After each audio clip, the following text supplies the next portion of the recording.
Hey, you are tuned in to the Lick Show, Hits 92.3. And I want to talk about, I don't know, I guess a lot of things that I'm talking about today is kind of personal. So we're going to talk about living in our 40s, living, loving, and maneuvering, moving smarter, not harder. Then when my girl Ashley gets here, we are going to talk about why do women entertain Mr. Wrong? Ooh, ooh, ooh. We'll be right back. Lick Show, Hits 92.3.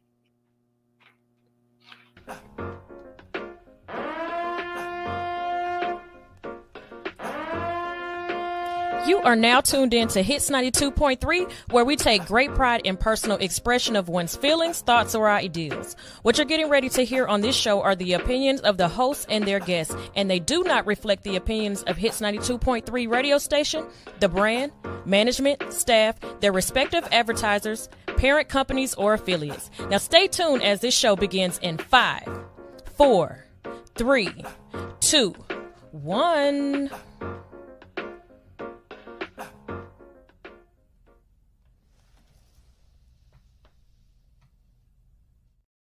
Hey man, I was so sleepy. I did not sleep well last night, y'all. I was in and out of sleep. I think I slept maybe 20, 30 minutes at a time, and then I would wake right back up. Yeah, so that was one of those nights last night. So I got up just in enough time to take a shower and throw on. Every time I dress like really, really cute, it's because I didn't want to iron anything. I couldn't find anything to wear, and it was something that I could just toss on real quick. So this was something I could toss on real quick, and I ran out of the house. So we are going to talk about living in our 40s, and I kind of need your assistance with this topic too, because I don't know much about insurance as far as like life insurance, business insurance. Like it's a lot of things that I'm going to do before the end of this year is to make sure all my ducks in a row. And my biggest flex I have coming up is the top of my list of my goals is to sell my house and purchase a home either equal value to the profit that I make from it, or try to get as close to it as I can. Okay. Now, if I can find something cheaper, then I'm going to buy the house full out and I'm going to pay my car off. Ooh. That is the plan. I literally want to live debt free. So anything going forward from yesterday on. You don't have any credit card debt? I don't have any credit card debt. I just recently accumulated some credit card debt. But it was worth it. I have never really been able to get a credit card. And the reason, so this is people love the fact that you can be a kept person versus not a kept person. If you don't get things in your name, then you have no credit. Right. When you have no credit, nobody wants to give you credit. So that has been my issue ongoing. I do have some things on my credit, but my credit isn't even enough to even make sense to file bankruptcy or have to take out a large enough loan to pay it off. I have little to no debt. Okay. But my debt comes from, and we talking candidly, and I always do, my debt comes from delinquencies of things that I'm paying late. That's where mine is coming from. Okay. So it's not coming from things that I just didn't pay at all. It's, girl. So I started working on my credit last year because of the show that we had on here, listening to her and just giving the tips and stuff that she was giving. I started really working on my credit because of that. One of the things that she said to start with is to just pull your credit report and getting my credit report. And I'm saying this to you specifically because I feel like you would fall in this line right here. Pulling my credit report, I realized that they had my name 3 different ways on my credit report. So a lot of times when I was applying for credit, that was stopping me. So with you being I don't want to say all your last names, but with you have y'all, I got a lot of last names. Yeah, with you been having multiple last names, I think that's one thing you should start to do is just go pull your credit and see what they're telling you is on there. Okay. I have there was one that I was like really, really upset about, and it was because I got something in somebody's name and they never paid it. And it's on my credit. You can sue them the for same. It's a lot of things I can sue for. Yeah, I know. It would be real nice if you could just do it all at one time. Yeah. Be like, hey, no, look, Look, this is me versus the world, Craig. I'm doing all these hoes right now. Bring them up. Bring them up. Line them up. I got people that owe for shows I can sue. It's so many people I can sue. The thing about going to do it is paying to have it done, paying to go to court, winning the case, and then they still don't have it because they don't have it. Oh no, you put a lien on them. Put a how on what? Whatever they had. What if they don't own anything? That you still put a lien on them. You put a lien on their credit. On their credit. You put a lien on their credit. If they got bad credit, they're not gonna care about that. But they do. But I still but baby, the moment anything happens in their life. The moment anything, let them get in a car accident and they get a settlement. Bow. You see what I'm saying? Put and then I'll get my money. Right. Let them buy a house. That's about 7 shows that owe me money. If they already own a home, you could put a lien on their Put a lien on their house? Yeah, you just gotta know you gotta know the state laws and stuff. It's a way to Let get me around figure this out. You know what I'm saying? Because I promise y'all help me out too. I'm the person to tell you I get it back in blood. Don't make me mad because I want all your Walmart clothes. You can bring your Shein haul right over here. Don't do me like that. Don't do me hilarious. So that's one thing. Like if everybody paid me back what they owed me, I would be like beyond great. Hey DC. I'm on TikTok. I would be beyond great. Gotcha. Yeah, I would be beyond great if everybody paid me back. So that's one thing. And then just the biggest debt I have is the house. So if I could pay off this house, girl, life would be so much. Do you know how much equity you have in the house? Yeah, I got a lot. You got a lot. I got enough to purchase another home. And you only have one mortgage? One mortgage. Wow. Yep. So talking to the real estate agent yesterday, even the minimum, she said she checked the comps in my area. So of course she still has to come and see the condition of the actual house. But even the bare minimum of it is still well enough to purchase another home. Okay. And so I was like, do I go with option A that I told you about that I'm not saying on air? Right. Or do I go with option B and wipe the debt completely and don't have to worry about that for the rest of my life? I literally could live there. And if I decide I want to move, it's a 100% profit. So even if I stayed in my house right now and I rented it out, I can double the rent, double the mortgage. Half of it goes to the mortgage. You're well under the market cap. Absolutely. And then the other half could go to wherever I'm living at. So I'm wondering, since you have so much in equity, if taking a little bit out in equity and investing it back into the house for all of those upgrades and those remodels and different things that you need, and then that would add value to it, and then go back and ask would get an appraisal after that. You know what I mean? I might want to stay. Because right. That'd be the problem. Right. And then just wait to see how the market changes in a couple. It's a buyer's market right now. Because, you know, let's be honest, Douglasville is changing. Drastically. Douglasville is changing. Yep. And I was talking to somebody the other day. I was like, you know, rural Atlanta is really starting to pick up. That's what I'm starting to call the outskirts. That's rural Atlanta. Because y'all keep telling people from out of town that y'all from Atlanta and you living in Douglasville. You just live in rural Atlanta. Yeah, so, exactly. You know what I'm saying? Exactly. So I mean, it's a thought. You know what I'm saying? Because what's the rush? Right. Like, honestly, what's the rush? Especially if you have somebody who you can depend on to help you do those upgrades or something like that. Yep. You know what I mean? And then you can fix little things that might add on to it, like mess around and add something to the backyard, and now you got, you know, you just added another 10,000 onto the house, or you've kicked the kids out and you've changed one of the rooms into a sitting room or something with some really dope features because of the fact that you do really good interior decorating and you have that type of mind. You could figure out ways to add on to the property to increase the value, and then later on down the line do it, because it's not like you're old, right? And I don't mean old in age, I mean old in physicality. You can still maneuver around this house. It's not like having an upstairs downstairs house would be an issue for you or anything like that. And doing things like, just because I know your house, right? Doing things like upgrading that lawn, upgrading your front yard, you know what I'm saying? Adding some kind of gazebo or patio effect to the backyard. You could really and then I want a wrap around front porch. I would love to have that. Upgrading your kitchen.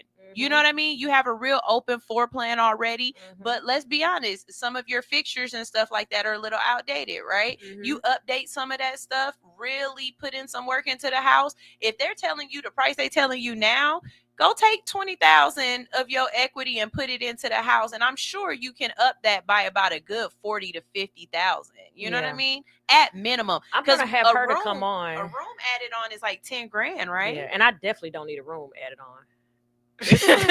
That's one thing we don't need is a room. One thing it doesn't need is a room. It's got a formal living room, a formal dining room, a family room, kitchen, regular dining room. Oh, you got room. Basement, 4 bedrooms, 2.5 bath. Yeah, turn the basement into a nice 1 bedroom apartment. All right, so we can put a kitchen in the basement. Because it drops right down from the kitchen upstairs. We can literally put a kitchen in the basement. And I always said, if push came to shove and I ever had to come back to that house, I would just rent the basement. Because, so for those that don't know, and you're just tuning in, I'm talking about living in your 40s and living smarter, loving smarter. And it was another thing I said. You know, I always like to have threes. Living smarter, not harder. And we're talking about the living part of it, where I have the option of renting out versus selling. So I'm going to have the real estate agent to come in and talk after we have a meeting tomorrow. And that's like one thing that I know a lot of people my age, and shout out to, I always shout out Women of Douglasville with Karen. We talk a lot in that group. And every time I talk about something, it's like people be like, I didn't think of that. I never thought of that. So when people find out I'm 40, then they're like relating to me more. And so one of the things that I said in the group a while back was I wanted to rent my house out and move into an apartment because of what I just said. I have a 4 bedroom, 2.5 bath. And after a while, it's just, right now, it's way too much house for me. It's going to be even more. Exactly. That soda home is not the truth. It's going to be even more upkeep when the kids leave. So why don't I just get me a 1 bedroom house? Now I'm thinking, since the kids don't even want to live in Douglasville, then just sell it. I can rent it out, but it's still going to be my responsibility versus selling it and getting something to wipe the mortgage altogether. Because then all I have to worry about is utilities and taxes for the house. To me, that sounds like the better option. And HOA. And if I get an HOA property. Is it your property now, an HOA property? Yeah. Okay. Yeah, it's HOA now. I don't know. I think you have to really just sit down and weigh out your pros and cons. I think part of the idea that you had earlier, you know, incorporated with it makes a lot of sense. I still think the idea of, especially with that first idea, to, you know, invest back into the house, because I do think it's a good house. It has good bones. Yeah. It's in a good area. Yeah. Over there off of Anahuac. Don't be telling me for where I live. Oh, my bad. I just wanted to say that word wrong because you had said it on the absolutely wrong. Yeah, that I wasn't trying to. I was no, you good. Yeah, but that I said it wrong. Think of it. You did. I did. You said it wrong. How do you say it? Anahuac. What does GPS say? Because I think my GPS says Anahuac. The fact you call it Jippus, then y'all both wrong. Every time I pass that was another street, thing I posted. Have to say that word. That was another thing I posted. Don't make me forget my point though. When I posted that in the group that is called Anahuac, all the newer people like that's been there. I've been out there 17 years. Okay. So people that's been out there roughly around 20 years and newer, all are like, no, it's Anahuac. The people that's been like, look, I'm 53 years old. I was born out here. It's Anahuac. I believe those people.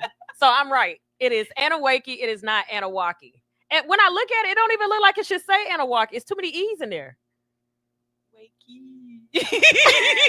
Yes, and when you think of WAKE in there, I promise you, every time I'm driving past, all I hear is KELZ saying, "That's not how you say that word. It's Anahuac, not Anahuac." And I'm like, "It's Anahuac." Absolutely. But to bring that up, you made a good point as to why I haven't sold. So when the market first started turning, and they brought the Lionsgate studio out there. They were buying up houses left and right. And so I'm a person, and I don't care what people say. What white people do, I pay attention to. If white people are wanting to move into an area, something's changing. Obviously, they're not going to keep it the way that it is, which is the reason I moved out there in the first place. When I moved out there, on my street alone, it had white people, black people, Asians. The Asians were the first to go. We still got some whites in our neighborhood, but it's 99% black. And it wasn't like that when I first moved over there. Even on my street, it's more rentals. So the people that either they sold their houses and then like in the next month somebody moved in. I know somebody else didn't just buy it. So obviously it's a rental property. So on my street is full of rental properties. And you know how that goes. When somebody rents versus owns, they don't care about it. The house the same. Girl, I can't go down my street without doing a zigzag because there's so many cars parked on the street. Even like my house right now, the storm, luckily I just got a new roof. So that's a big selling feature. And the siding is about to get replaced on my house in the next couple of weeks. So then I'll have new siding on my house. So that's all good. But right now, if somebody was to try to purchase a home, you come down the street, you're going to see siding falling off my house. HOA hasn't said it. Well, they used to say something. They haven't even said anything in a while. So HOA doesn't even stay on top of the neighborhood. It's too many. It's too much. It's too many rentals. Yeah, it's too many rentals. So that's one thing. So to even bring that up, yesterday I had a new appreciation for my house because once she told me the bottom, and I'm not even looking at the most I can spend, sell it for. I was like, I always like to think negative and be surprised by the positive. That's just how my mental goes. So when she gave me the bottom dollar, I started looking at property that I could afford in the bottom dollar. And anything else above that is just going to surprise me. I was like, dang, this don't have this, or dang, this don't have, and I'm comparing it to the house that I live in that I want to leave so bad. So then I was like, I just got a brand new appreciation for my house. And then when I went downstairs to get something out of my car, I just looked around in my living room and I was like, it is so cute in here. So I was like, dang, certain things can make you like start to appreciate what you have. And all you got to do is like change it up or fix it up or do something about what you currently have. Because again, my mortgage is like insanely cheaper than what they're charging for these rent prices. And even the purchase of my home doesn't match the size of my house because we were in this part of what's going on in the world now back in 2008. So I bought my house in 2009. The houses were going for $100K more than what I got it for.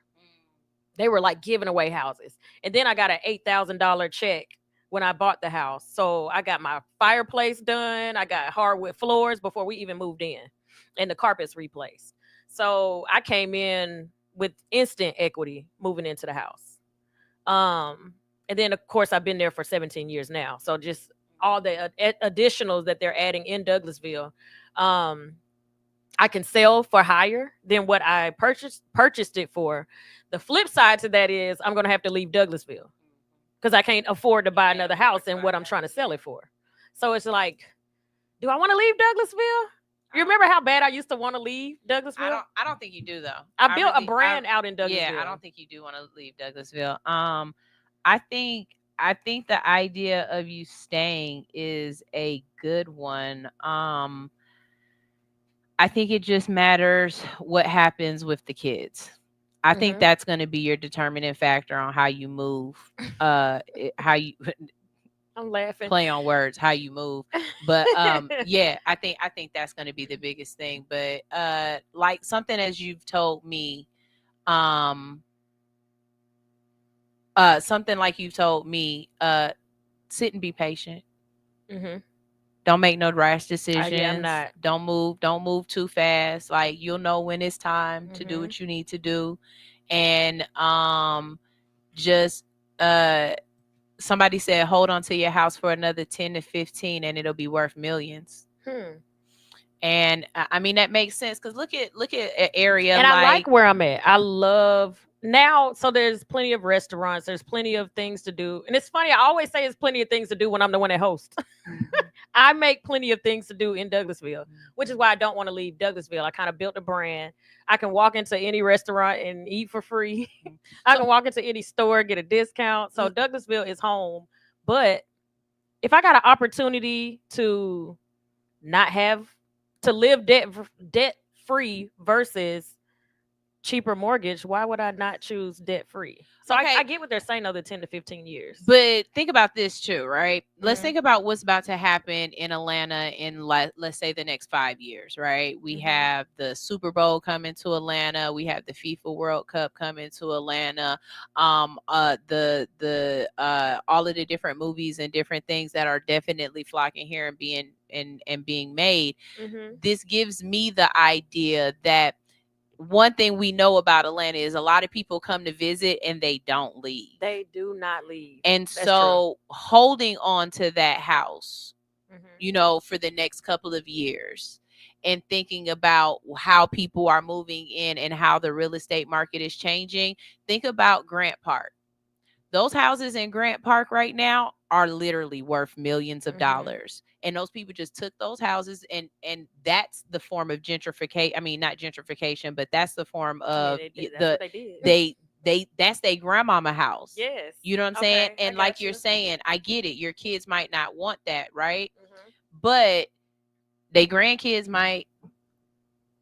Very true. You know what I'm saying? The grandkids might have the foresight. You know what I'm saying? My goddaughter definitely does. She was like, this is a great house. She was like, this is a nice house. I wish I could afford it by myself and they can go. Or not only that, but we always think directly under us. And I think a little bit more, we need to start thinking laterally as well. There are other people in your life that you could pass it on to who could also reap the benefit of it. You know what I'm saying? You have multiple sisters and nieces and nephews and other relatives as well that might be able to see that benefit in the future as well. So the generational wealth doesn't necessarily have to come from your womb for it to provide your family with that generational wealth. You know what I mean? Yeah. But just to add to that too, I mean, if I was to sell it, it's not like I'm going to not have another house to have that same opportunities. Right. This is true too. But you already got 20 years worth of equity in this one. Very true. You know what I'm saying? So, let's double that equity. What does that look like? Because in 10 years, you're only 50, KELZ. You know what I'm saying? 7 years. This way closer. Okay. I just said that to somebody yesterday. I was like, y'all. I feel you. I'll be 50 in 7 years, and I literally want to be debt free. The houses in Atlanta near downtown will become digital smart houses. Elevated, healthy. May I ask what you do for a living? Because I feel like they know a lot about houses, and I got a billion questions. I got a billion questions I can ask. But I do have somebody coming tomorrow to appraise. You're spitting $1 million worth of escrow game, women speaking and host. Basically, he or she is. They're in real estate. Yeah, they're confirming what we're saying. Yeah, they said okay. we're spending so we're millions. On to something yeah, good. we're on the right path. So elevated, healthy. Let me ask you, because I don't know if you're hearing everything we're saying. The two options that I'm thinking: keep the house and possibly rent it out for double the rent, or sell the house and buy something outright, and I still could rent it out. Which would be the more? To me, it just sounds like a no-brainer, but I mean, saying to stay for 10 to 15 more years for more equity, I didn't think about that part. And then something else that some people aren't thinking about or whatnot, but just because I do so much news and the way my brain works or whatever, I also feel as though the housing market is really about to change because of the situation with the detainees and the deportees. You cannot snatch people up off the street and not think that this is not going to affect the housing market in some way. All of these people live somewhere. These are not homeless people. Right. And so whether or not you took the person and they lived by themselves or they had a family and now that family can't be able to afford the home that they're living in now or the home that they were renting. Yes, we know that right now it is a buyer's market, but it just turned into a buyer's market. And I really believe within the next year or two, the market is going to start being flooded with a lot more homes, which also means there's going to be a lot more corporations buying up houses. You know what I'm saying? They're all going to be rental properties. And they're all going to be rental properties. So again, see what I'm saying? Now you see what I'm thinking? I don't like a bully. So it made me want to just instantly be like, well, I'm keeping my house then. See what I'm saying? But that was my main thing. When they started buying up the houses in the neighborhood, they were throwing $400K at me. And I was like, dang, I could buy if they're willing to pay $400K for your house, that's why I didn't move. How much are they going to charge somebody for that house? And what's coming? So that means that house is not worth $400K. It's worth way more than $400K. Yep. And when I say I wish I would have took a picture or a video of just my street. I'll keep saying I don't know what's going on in the rest of my subdivision because I don't go down any other street. But on my street alone, it was for sale signs all in everybody's yard, and then new people were moving in. So I was like, oh, everybody, just about everybody on my street bit and sold their houses. And I just kept saying, if they're buying up all these houses, there's something going on. I'm staying. So me, my two neighbors on the side, and one house up from my neighbor on my left side, we stayed. But now my neighbor on my right side just sold their house this week. Because I've been seeing the truck out there and their son lived with them. I'm telling all their business. Their son lived in the basement. So I assumed, because it was a small truck, that the son was moving out. And they're older and they're both retired, and I love it. They be going walking and everything. So they were like, no, it was like, pray for us because we hope this goes through, but we sold the house. And I'm like, y'all was here before I got here. It's going to be weird for y'all not to be literally right next door. Because they were there before I got there. My neighbors on the other side moved in a couple months after we did. So we've all just been riding it out. So for them to move on the side is probably what sparked interest in my mind.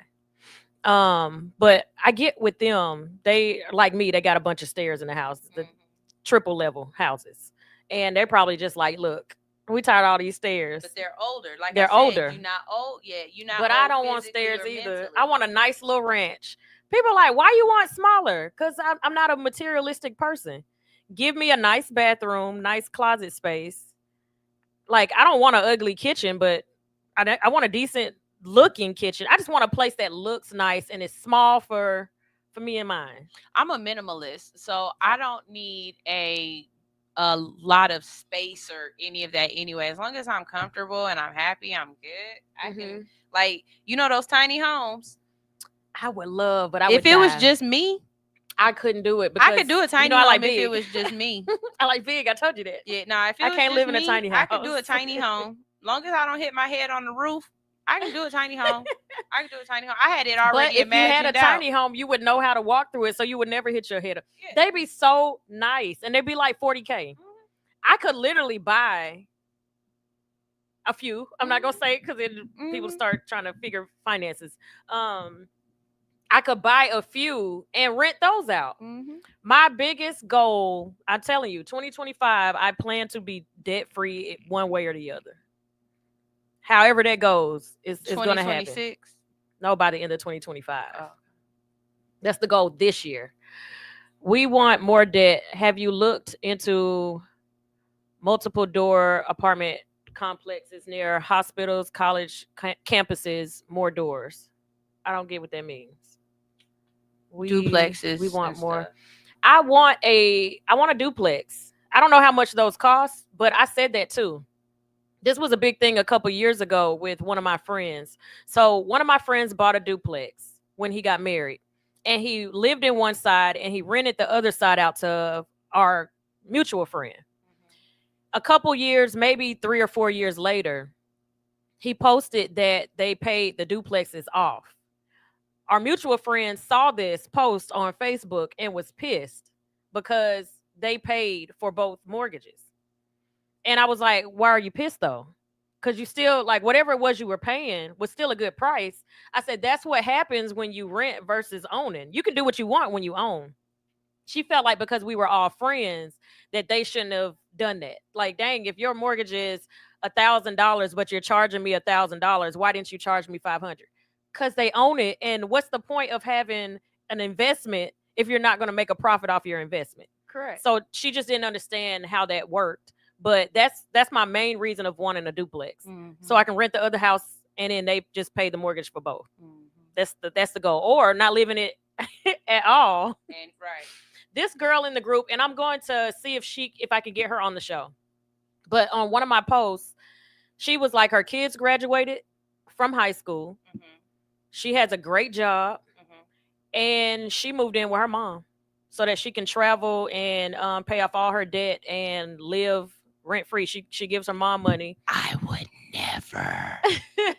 But she was like, she's over 40. So she was like, she wanted to start vlogging her journey of moving back in with her parents. And she was like, she kept stressing the fact that it wasn't a financial decision. in a negative way. She wanted to plan for her retirement. And so I was like, oh, I want to get you on there because that's interesting to me. Like the way people are moving, again, like I said last week, of people that are getting roommates. I don't judge that like I used to back in the day, because anything that's going to make you more debt free, I am all for. Depending, like I don't care how I feel about somebody else's living situation. If you having a roommate works for you, and these $2,000 mortgages, and you're paying $1,000, and your homegirl paying $1,000, or your homeboy paying $1,000, and y'all are able to still maneuver and live life, please do it. You get a lot if you are able to invest in pods in the middle of nowhere by the interstate. Okay. I got a friend who buy trailers. Oh, well, you know, and I know, but she it's a good trailers and stuff. Like, I grew up in a trailer. It's a good business. I don't know why y'all be acting like, if you got a nice neighborhood and you drop one of them double wide, I done seen 2-story double wides. My mom had a walk-in kitchen, 2 living rooms, a sitting room. My uncle did. He had a music studio, rooms, a mud room. She had a doggone stand-up shower and a jacuzzi tub. Like, don't play with me. He had a jacuzzi tub too. Me a doggone I wouldn't do it in Florida. I wouldn't do it in the floods and stuff. Like, it's certain places I wouldn't put one. I wouldn't put one in Kentucky.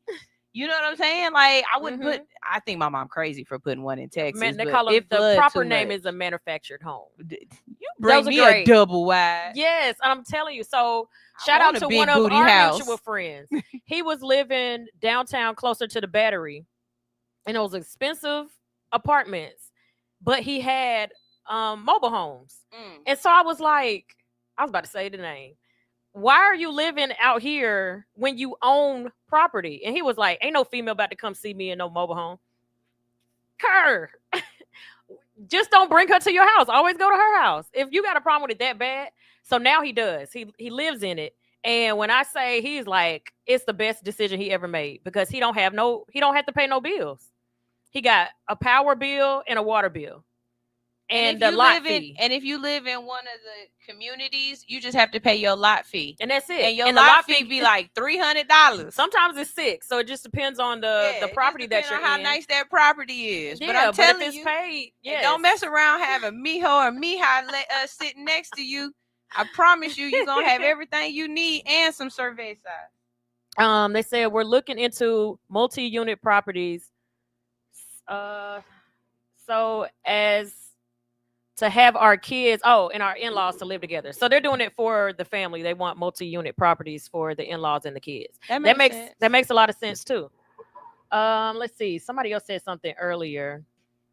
Generational wealth doesn't just have to be from the womb. So I was agreeing with you on that. Somebody said interesting. Oh, that was hey Bruce. That was the one that said generational wealth doesn't have to come from the womb. It don't have to come from the womb. You got aunties and uncles out here that's really helping their nieces and nephews, because they niece and nephew get it. Maybe your kids don't get it, okay? But I love my sister kids. I love my sister kids, and I do. I love my sister and kids. I do. You know what I'm saying? So I'm doing this for them then. You know? Big Red says you can do a duplex. However, long-term 20 doors or more, when managed correctly, at the end of the year after minor upgrades, you can go back to the back and they cut a tax-free check. That's so many ways, man. Like, and they always say when you purchase a home, don't think of it as a forever home. Like, your first house should never be your forever home, and sometimes it is. But like, it's an investment. To me, that was the very first business that I've ever had, is purchasing my house. Because I always said this was my starter home. And at the time, of course, 17 years ago, I wanted bigger. So I was like, eventually I'm going to move to a bigger house. So this is my starter home. And I'm going to do this. And I'm going to get the basement done, which I've been there 17 years. Haven't even touched the basement. I used to always say somebody could be living in the basement for all I know, because I never used to go in it. All right, let's take a quick break. And then we'll be right back. L.I.C.K Show hits 92.3.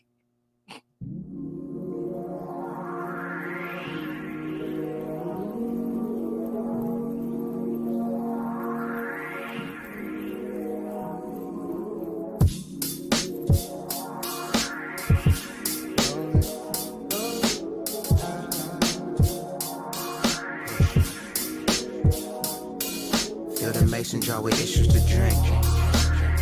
The world ain't gold as you think. The Mona Lisa ain't exempt to critique. Push. Rose through the gravel on my own too. Have fertilizer but hella aphids to grow through. This garden belly sing medleys, we a cold crew. Do the rise through dew in the morning for the next crop of lies. The circle is cropped in size. Show me your team, I show you your future.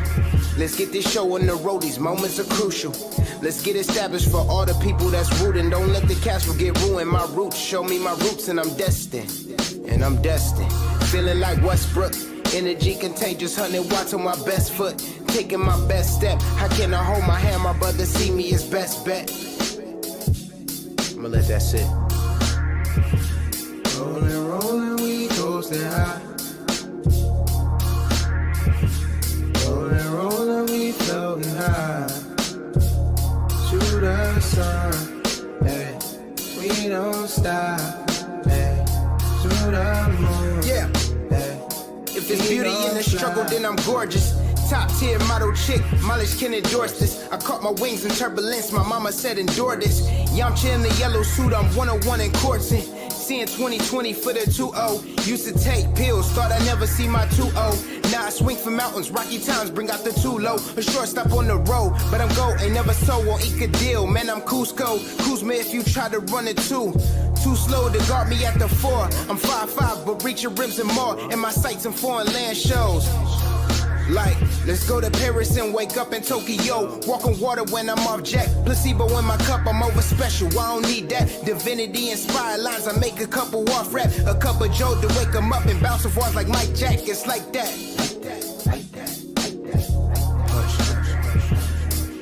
Rolling, we coasting high. Rolling, we floating high. To the sun. Hey, we don't stop, hey, to the moon, hey, we gon' fly. Push.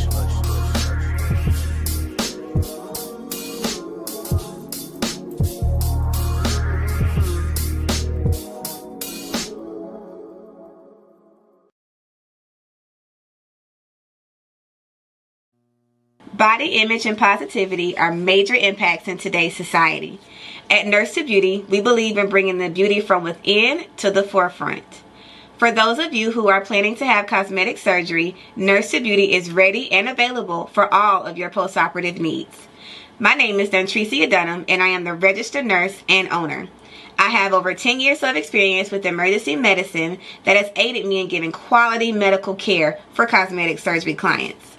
We specialize in a number of safe and effective options and solutions to help you achieve your ideal body image.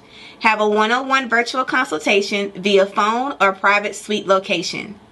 Have your lymphatic therapies and all other postoperative needs performed by a licensed medical professional. Mobile postoperative services are also available upon request. Not interested in cosmetic surgery at this time? No worries. We also provide an array of body modification services to fulfill all of your beauty enhancement requests. We understand how costly aftercare can be after a cosmetic surgery. Ask about our affordable payment plans today with instant approval and no hard credit check. Log on to www.nursetobeauty.com for more information. Call or text 404-849-0260. For education, client transformations, and reviews, follow all of our social medias at Nurse to Beauty.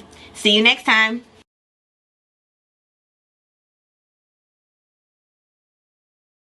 The real definition of internet radio. Yeah. What is going on? What did I just walk into? Sunshine face. She was looking like, what? Y'all, what did I just walk into? Wait a minute, pause. Like, are we live? We are. We are live, guys. We are back. Hi, everybody. Oh my God. Look, someone said random. Okay, let me tell y'all what I've been doing the last couple days and weeks and all that other stuff. So I have been looking at all the apartment complex in Douglasville, right?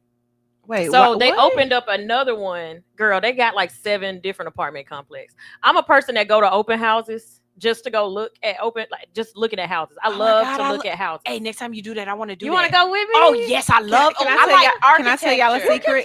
Can I tell y'all a secret? Y'all ready? That's why I got into real estate. Yo, I like architecture. I got into real estate because I love looking at homes, and I walk in and I'm like, okay, I want this, I want this, I want this. Hey. If you see my Instagram right now, I have a saved folder that says home because I want to custom build homes. It says home and it has everything. I love looking at. That is my thing. Every time I tell people about my ideal house and how I want it, they be like, "Ooh, I want that in my house too. Ooh, I'm gonna do that in my house." I be like, "Man, I know I got good ideas. I don't even tell care. People. Y'all can have a good house. It still ain't gonna be my house. I don't tell what still ain't gonna be my house. Either. I learned to keep my mouth shut because people be praying on with you. My brother definitely said, "Ooh, I'm gonna do that on my house." I'm like, "See, you the ones that have money that actually go do your ideas, they be like." KELZ, you so messy. No, seriously. Be like, I knew it was gonna look good. I be having ideas, and then the people that got it, they go run and do it because I am a talker. So sometimes I don't go do these great ideas. So anywho, if y'all are just tuned right back in, y'all already know. Y'all can go over to the YouTube channel, Hits 92.3, if you want to see everybody in studio except Sunshine. Never. She said she's never. I want to see how long you're gonna go without them seeing who you are. Me too. That's I'm gonna show you one day. I'm gonna turn my camera on you one day. And she gonna duck her chair and be like the girl in the back room. That's her name, the girl in the back room. The girl in the back room. The girl in the voice. Is it? Because I keep turning this way, and then it be showing the side of my head. Right, because your camera is this one, and that's my camera. But yeah, when it did I move it? Because I look at whoever camera. That's I the just problem. look anywhere. Right. I be looking at y'all.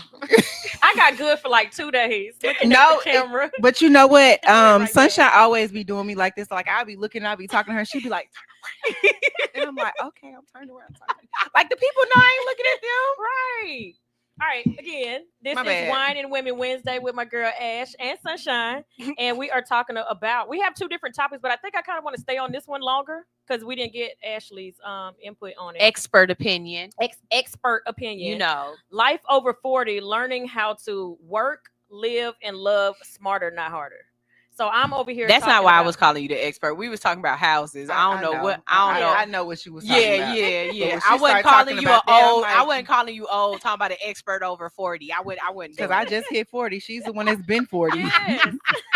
And that's why I always started with me, so I can give my inputs on our differences of how we're living, which is kind of getting very. You're talking about the differences. The differences. You trying to kick the kids out, and I'm trying to make them stay. Oh, girl, I gotta tell you about that offline too. Oh, okay. We're gonna talk about that offline. The difference. No, okay. So I'll be the one to say that I believe that there are a lot of women that are, reaching their 40s that are feeling like they haven't reached the idea or the space that they thought they would be in by this time, right? Mm-hmm. And for those people who are like 40 doesn't look like for me what I imagined it to be or what I thought it was going to be, it's okay. You still have time. Life is baby, us geriatric millennials, we were taught something completely different than what real life is right now. Like our parents taught us, you need to go work a factory job, get you a good 9 to 5. You know what I'm saying? Keep your head down. You'll get a pension at the end of 25 years. You'll get a house with 2.3 kids and a picket fence. We had that whole, idea from what was the movie? Do it. That remember when he was imagining him living with the girl? Major Pain.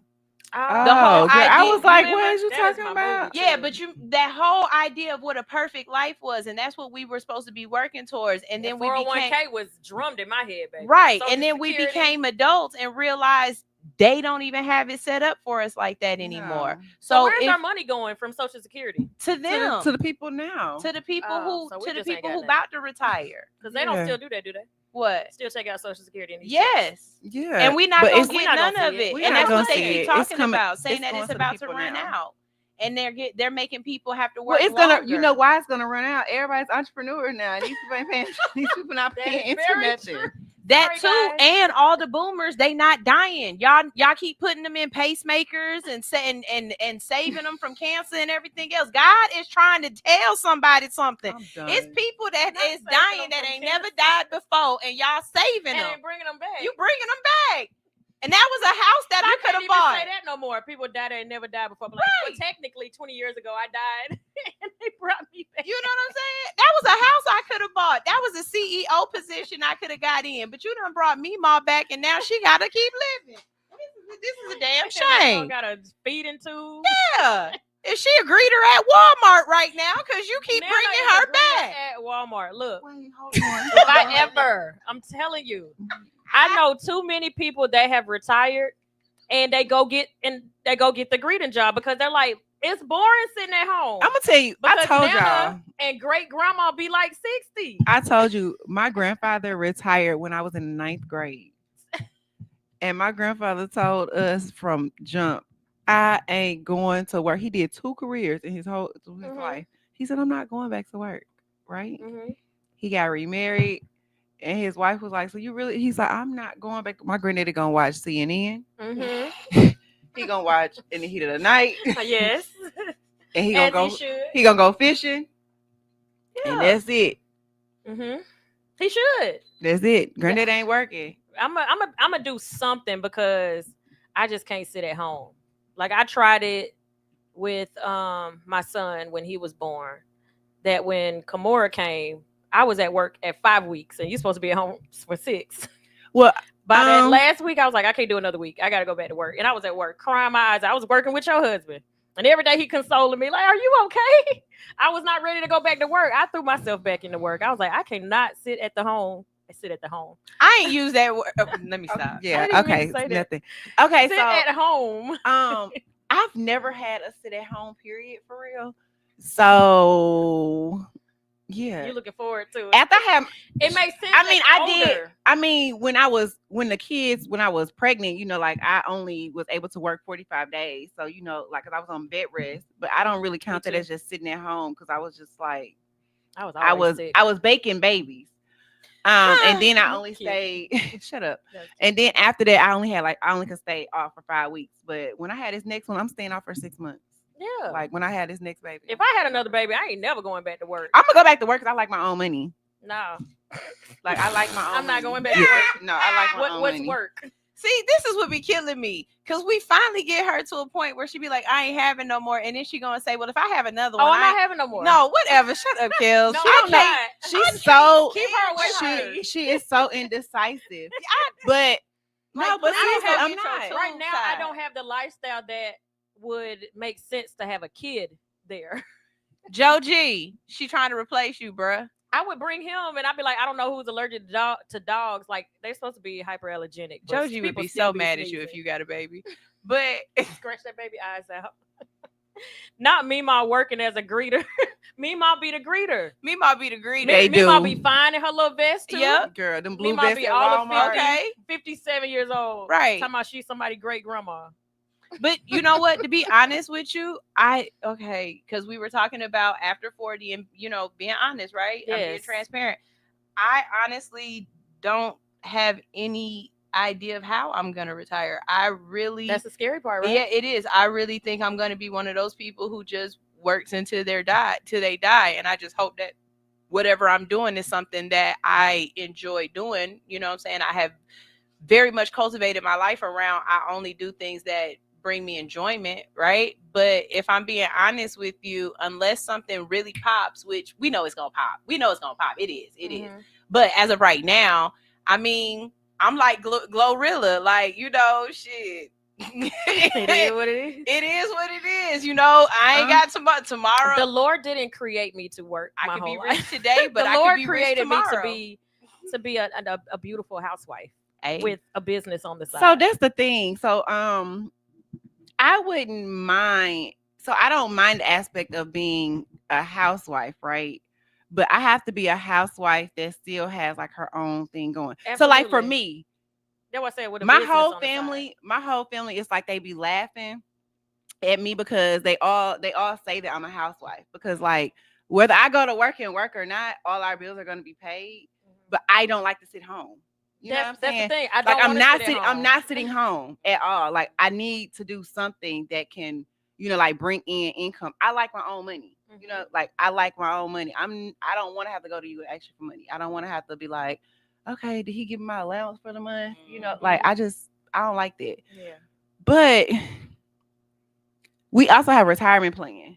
So like that again, that leader in the household. So, probably I'm 40.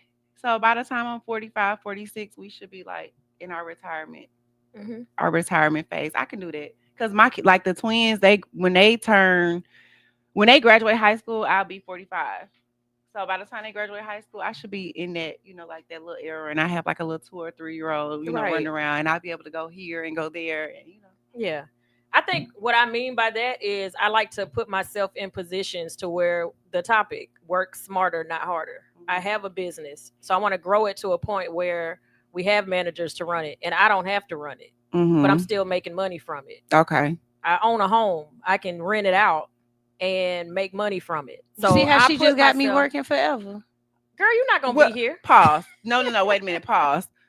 Now you contradicting yourself because what you just told us was I'm gonna be one of those women that work forever until I die because I said I'm not working forever. Yeah, that was my thing. I really do. No, we not working forever. We want money, but we not gonna be sitting. Yeah, I don't think it's gonna be working the class in the sense of logging in and clocking in and clocking out. You don't clock in now. I know, but I mean, I definitely and I be trying to build shows around her schedule. But I definitely believe that I will be in a capacity of going and doing something. Yeah. You know what I mean? Just because that's physically the way my brain. Doing, like you. Yeah, like gotcha. I don't want to do that. I want to always be a person who's utilizing my brain. Like them women who go back and they go get their degrees and they 90 something years old. I find that to be absolutely beautiful. Well, I'm gonna use my brain. You want me to tell you what I'm gonna use my brain for? I'm gonna book a flight to Greece. I'm gonna book a yacht. I'm gonna be doing that too. I mean, that's what I'm using my brain for. Like, I want to do that too, but I feel as though there's something like God has put a purpose on me. Yeah. And I don't think that in the next 10 years or even the next 20 years that I might have fulfilled that purpose. And I know that purpose has more to do with others than it has to do with myself. And so because of that, I figure I'll always in some kind of capacity be doing something. Whether, you know what I mean? I mean, everybody's journey is different. Like everybody's is not supposed to be the same. Like don't even feel bad that you even want to work. Yeah. But you sound like my mama with that one. Cause like my mom is, how old is my mama? I think she's 61, about to be 62 this year. And she doesn't want to work per se for corporate America. But she want to work. Like she want to work in the church. Okay. Like that's so her. She still wants to do something. She want to be in the church. Yeah. Like it's just the way I'm set up. I just don't see my brain not trying to do something or put myself in a position of like even if I was in a nursing home, I'd be in a nursing home figuring you know what I'm saying? Y'all not doing this right. Know what? But I just recognized us. What? So I'm the person that I like to create things that other people want to do and then let them do it. Yeah. And it just take mine off the back end. I'm cool with that. Where you like to build systems. Like to build, you like to take a baby and grow it up. Yeah. But once it's an adult, I can walk away from it. Because I want a restaurant. But guess what I'm gonna do? I'm gonna hire cooks. I'm gonna hire a manager. I'm gonna hire a general manager. I'm not gonna be the one doing all the physical anything. But if I was rich, I'm gonna own a bunch of businesses and put people in place that somebody wants to be a GM. That, oh my gosh, that's my dream job, girl. Guy, go get that. But see, I feel like that's the stage that we're in, like now, because of course I don't want to sit home and get old. You know what I'm saying? I don't want to sit home because I feel like when you sit home and you do nothing, that's when you get old and you just stop moving and stuff like that. So I'm definitely not going to be that particular person. But I don't want to per se like stand behind a chair. I don't want to ship orders. Like I just want to be the person who runs the business. I'll take care of the finances, all of that. Yes. I just don't want to be the person doing the manual labor. Okay. I feel like I've been working. This is the thing. I've been physically working since I was 16. 14 for me. And 14. Even before that, I've been like a secondary parent since I was 9. I'm 40. Hold on. I can say it in your terms though. I know how to say it for you, so you get it. You ready? I'm done with this bitch. Okay, right.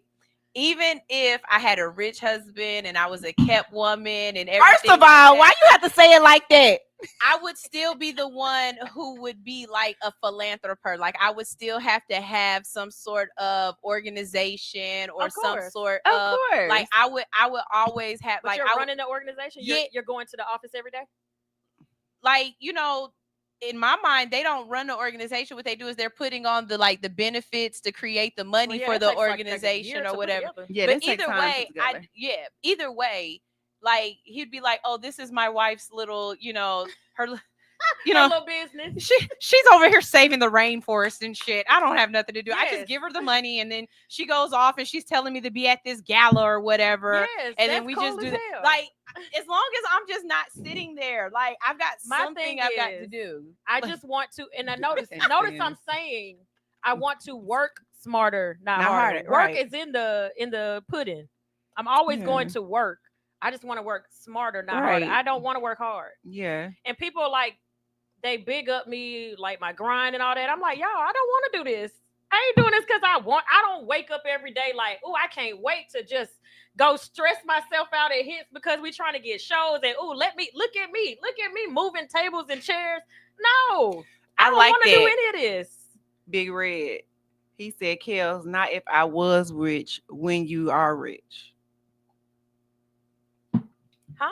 Because it's like, because you have said, to speak it. Yeah, you said if I was rich, but you have Didn't to speak it yesterday, into, because you know what? I have been saying if, and I used to get so mad when people say if.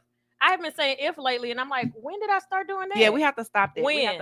We have to put things into we have to put them into the atmosphere. And I teach people that. Yeah. Lately, because I tell people that all the time. Like, I hate when people refer to their businesses as my small black business or my little black business. Like, why can't it just be a business? Oh, I'll add one to that. Like, you don't have to add your color into it. You don't have to add the word little. Well, I'd be glad we black. I'd be wanting to know. No, not necessarily, because like they put you on different standards when with different businesses. Mm-hmm. When you black owned versus when you're just a business, they put you on different. But I'm saying, no, when I say standards, it's not necessarily like social standards. It's more so like the financial standard. You know what I'm saying? So it's like don't put yourself in that category. It's your business. I want to add one to that. Can y'all please stop saying I want to shamelessly plug my business? There should be no shame to you plugging your business. There should be no shame to you plugging your business at any point and at any time. If you feel as though you want to talk about what you are doing, there should be no shame in that. And if a person makes you feel shameful, then you need to be louder. You sound like Sharon. Me and Sharon just had this conversation. So if I'm at one of your events, nobody will ever know I own a radio station unless you say that. Because I'm a person that feels like this is not my hour. This is about you. So I don't need to talk about me and my business when I meet somebody. Oh, I'm Ashley's homegirl. I'm Sunshine's homegirl. And they be like, why you don't tell everybody you own a radio station? Because I don't feel like I get enough that when it's somebody else's I don't have to insert myself. So you want me to tell you what happened? So yesterday I went to like an event for beauty bosses. They have like their reality show coming out. Actually, it's really good. But anyway, my homegirl did not come with me. She was supposed to come with me, so I was by myself. We all know I am I hate being in situations by myself. Did you do what we talked about? So listen. Okay. So this is the thing. I knew people who were going. Like, I knew 2 of the cast members, but of course they're working. Right. So like, you're not gonna be there with me to hold my hand because like you're working. Right. So, like I walked in, I did my little, I greeted them, did like my little introduction, went up to the bar. I was like, let me give me a drink real quick so I can kind of soothe myself. Then I went and kind of sat in my own little zone. And then my friend, she just walked up to me and she was like, we're not doing this. She was like, get up. She was like, was like, get up. She was like, we're not doing this. She was like, you have your drink, so you're okay. So I started networking. I really did some good networking last night.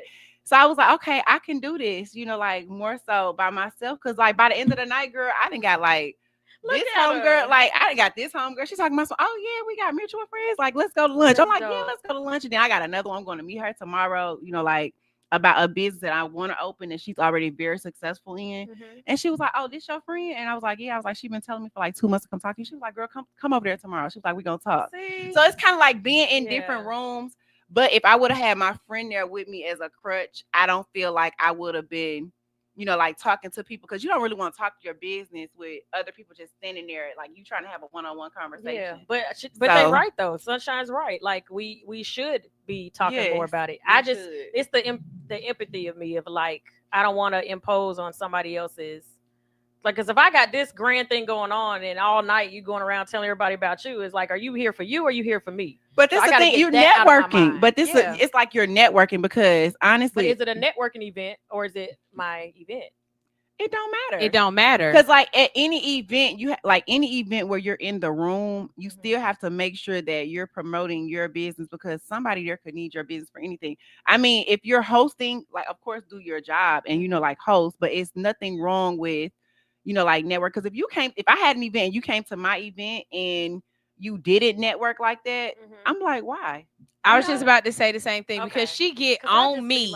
Because if I do like me and KELZ literally mirror each other. Because if I'm in a room and somebody's like, "Oh yeah, I watch your radio show," ask KELZ what's the first thing that I do if she's standing right next to me. Try to tell him I own the station. She owns the station. But I'm like, this is, and I do.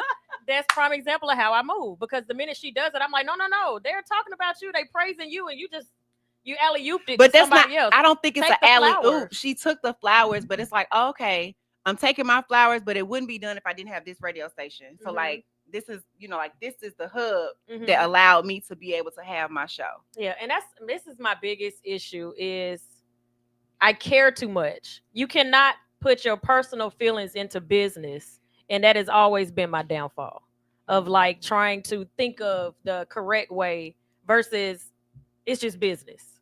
If you take it a certain way, I didn't mean nothing personal by it, but this is business. I don't have that in me to be that way. And I mean, it takes a second for us to get there because we're trained as women. We're not, okay, how do I say this without it sounding the way it sounds? So as women, we are trained not to be a bitch. You know what I'm saying? But if you are in business and you are really doing what you're supposed to be doing, at some point in time, somebody is going to be like, hey, she a bitch. You know what I'm saying? Because women aren't looked upon the same way in a corporate setting or in a CEO setting the way men are looked at. The things that women have to do to be a boss, people look at it in a negative connotation. That's why you're as a little girl, you're told, oh, she's bossy. No, she's assertive. Yeah. She's not bossy. No, she's a leader. She's not bossy. No, she's you know what I'm saying? And she's what's the word? I can't think of it. Anyways, she wants to achieve things, right? That doesn't mean that she's bossy, but if you said those same things about a man, that would mean he was a leader. That would mean, you know what I'm saying? So he was driven. Right, exactly. Ambitious. That was the word I was looking for. She's ambitious. And so as women, when we get put in those places, we always defer back to our default, and we need to stop doing that. Sometimes, like, what do we say when I walked in here? I was like, it sounds really bad saying it out loud, but I need to just go ahead. I'm just going to say it. I need to start being more selfish. I need to start being more self-centered because I'm not going to get anywhere always worried about, am I hurting your feelings? Am I doing this? Am I doing that? I can't do this because you're going to feel this way. But I'm never going to don't get care about like your that. feelings. So why care about theirs? Once I realized that particular aspect, like, I think I became better because people don't care about our feelings.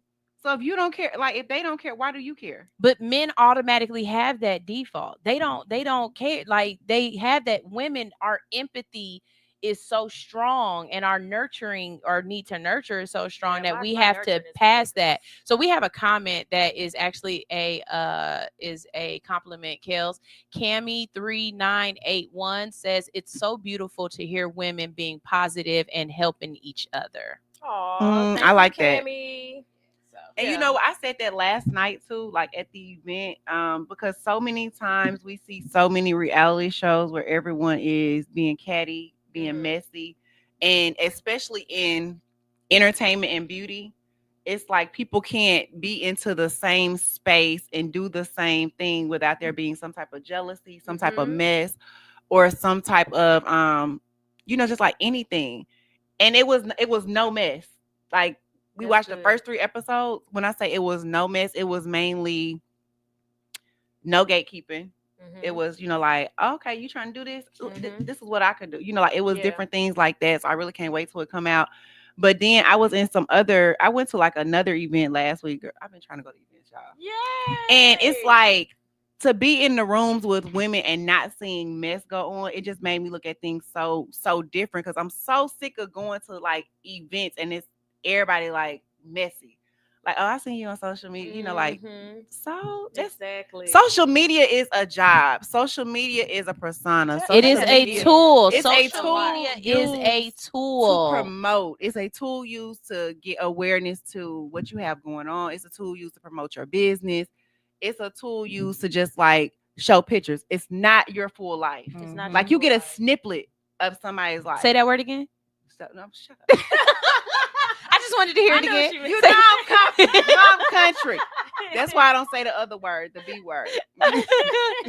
But no, I feel you, because I was telling somebody earlier, I was like, I don't really get on TikTok as much as I could or whatnot. And I understand that you can get paid for it, but I'm posting on TikTok more because of the fact that I could put a video on TikTok and I could reach 1 million people. Yeah. I could reach 1 million people, whereas I do this show every single morning and I have the cap that I'm reaching as of right now. Yes. So if I was to stop posting on TikTok because I'm not getting paid or because my video keep taken down for whatever, then I still miss out on that 1 million people that have seen me. Yep. You know what I mean? So I try to remember sometimes that yes, there are people who might be winning off of it, but I'm using it for a strategy. I'm using it strategically, and it is a tool, because I go a lot of places and people know me. And what is fame?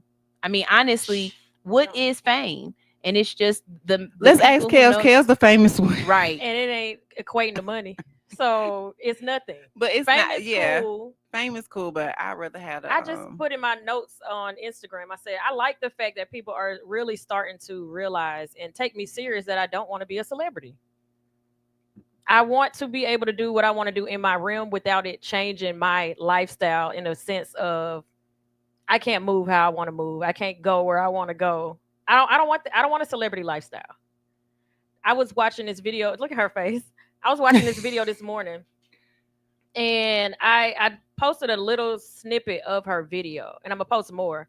And it reminded me of, I'm gonna talk about hers, but it was a video I saw prior to that from Will Smith, and he was like, he wishes that everybody could be rich for a little while so they can realize that happiness has nothing to do with money. Once you buy everything that you can buy, you're gonna realize that success has nothing to do with money and everything to do with how you feel inside and how you move. Because he was like, there's nothing else on earth he can actually buy. So he had to dig deep down inside to figure out where happiness would come from. Now, the video I was watching this morning, the lady is a multi-millionaire and she's submissive to her husband that doesn't make millions. So she's the breadwinner in her relationship. She was married prior to, and I'm assuming he made more than her. And they had everything. They had jets. They had this. They had that. And she said this is the first time she's ever been happy with a man, and he doesn't make millions. So her thing was, she said pretty much said the same thing. There's nothing that she can buy that is going to equate to the happiness that she has from him, and it has nothing to do with him being the breadwinner in her home. She's a breadwinner in her home, and she said he still leads. So she was like, he what attracted her to him was his work ethic. So he's a music producer and he's an artist. So he's a music producer by day. So he works long hours. Then when he gets home, he's producing other people's projects and working on his own projects. So he's consistently working across the board. She finds that attractive because he's a worker. Okay. And she's like, because she makes more money, she works smarter, not harder. He works harder, not smarter. So in the mornings, she makes some breakfast because he's about to be gone all day with a long day. But she's a breadwinner. and she still is doing like the domestic stuff around the house. So I think about like all these different scenarios of how people's livelihoods are. And when I say I took so many different snippets, I just kept screen recording different parts of her video. I don't want to be. And so she was literally saying the same things that I say. Like, I'm not a materialistic person. So certain things with money, I wouldn't care to have for. The things that I want, I feel like if I really thought deep down of where I am and what I have, I'm already wealthy because I have things that could put me in a different position in the realm that I'm in. And I still get to live my regular life. Like, I don't mind having a regular life. I don't want the celebrity. I don't want the world telling me who I am and what I do. And but see, that's what I was waiting on you to get to. Cause I'm like, okay, what part is this? Because so his income is not the reason that she is submissive to him. Cause she's the breadwinner. But with her being the breadwinner, he still gets up and he still works hard and he ain't living off. He's still leading in their household. So that's why, because that's like a little different. Because you know, you got some men out here that won't do it in that aspect. And they'll just sit home. I never would. So I was waiting on that. I was waiting on that. That's why my face is up here like, okay, where we going with this? No, I still to this day I would never understand a woman that allows a man to not work in the home. Right. I would never understand it. I would literally have to sit down and interview this woman because why? What's going on? Like, he don't work at all. You letting him drive your car. You let him like run your life in the ground. He out there doing what he want to do. I would never understand that. I've even had women tell me that they're tired of men asking for money. I've never once had a man ask me for a cent. A man has never asked me for money. Ever. And I'm like, how does this even happen? Do you like brag to him about money? He's like, oh gosh, well, she might want to give me some. I'm like, what gets you in a position to where a man feels comfortable? A man ain't never felt comfortable to ask me for money. They would like go out of their way to make sure they give me money, but I've never had a man ask me for money. This one chick said she had to block this dude. They were talking on Instagram for like a week or two. And within that, he was like, his house just got robbed and something happened. He was like, he borrowed $1,000. They never went on a date. They just had a few conversations on Instagram. I'm like, how do people get into these? What are y'all talking about where a man would even ask you for money? So those are the things I'm talking about. I ain't talking about like me being a breadwinner and a man sitting at home doing nothing. Okay, that's why I had to. That would never be mine. Friend, I just was sitting here like, okay, let me. I had somebody that was robbing Peter to pay. You know, I wasn't gonna go without saying that. He's still at half of Atlanta money. Here, I'm Atlanta people. I'm Atlanta. He owe her money. Shit. So yeah, it ain't nobody just sitting in my house not doing nothing. And let's get this straight. He didn't call me and borrow no money, right? Because since you better go rob a bank or something. I have to tell you. You better go ask her uncle. You better go ask Ashley uncle.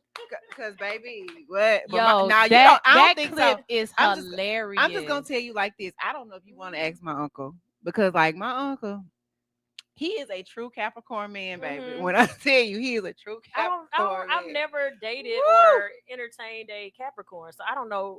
My man now is a Capricorn. Him and my uncle 4 days apart. Okay, yeah, I don't know nothing about. They are 4 days apart. What's the Capricorn man like, girl? Baby, they ain't for the week. They definitely not for the week. But you know, like I'm an alpha female. So like I need a strong man. I can't be with no crybaby. Because if I'm with a crybaby, I'm walking like a dog. Do you hear me? I'm gonna get up and walk. What they say, walking like a dog, walking like a dog. I'm gonna walk you like a dog. I promise you. So I need me a strong man. Oh Jesus! All right, we're gonna take a quick break. On that note, we're gonna take a quick break. When we come back, we're gonna talk about why do women entertain Mr. Wrong? Ooh. Me and Mr. Wrong. And I got that for the song. We'll be right back. L.I.C.K Show hits 92.3. Alright, so Slim, you still got the way. Alright, Sonya playing what up though? Kenny Misfit, what up though? Yeah. 2 hour, man. 2 hour, man. 2 hour, man. What? 2 hour, man. 2 hour, man. What? I'm in the clouds when I'm with you. Girl, what's your name? tastes like cocaine. I didn't think I'd get it. I get so high now I'm feeling for you, baby. Where's the lie? Baby, no roses of wine, out of blue. This feels like love, like love. Ribbons in the sky, they fall on you. This feels like love.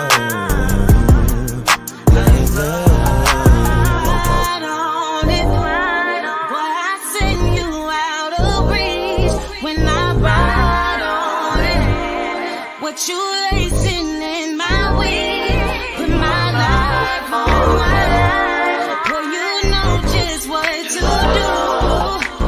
Baby, I can't wait to get to you. Bella, it's a vibe in the function. Is that tribe or something?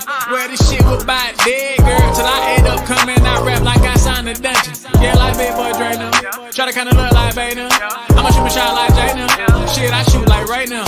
Home team girl like straight now.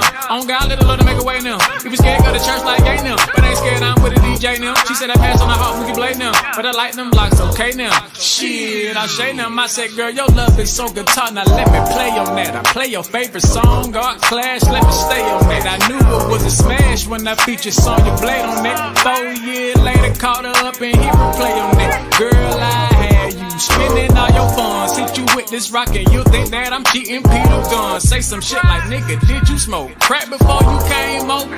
You remind me of my G, but I just Range Rovers. Dog that pussy, I don't really care, I just want you to come around my way. I never gotta let them out there to make you scream, God. Find your face, ain't he good? Yeah, think I like it better around my face. Get your top 8, I think I like it better around my space. Tano, anyway, white lines, black glove, opposites attract in here. I just brought the pack in here, and I rock this hard drive computer, don't get hacked in here. 2i tribe on God, blade, we snapped in here. Willie and baby.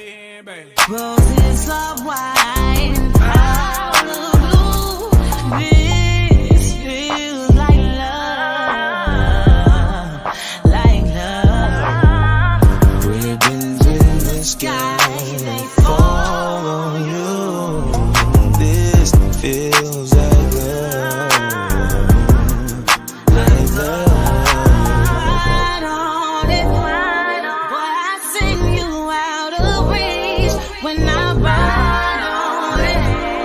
What you lacing in my weed, put my life on wine. Boy, you know just what to do.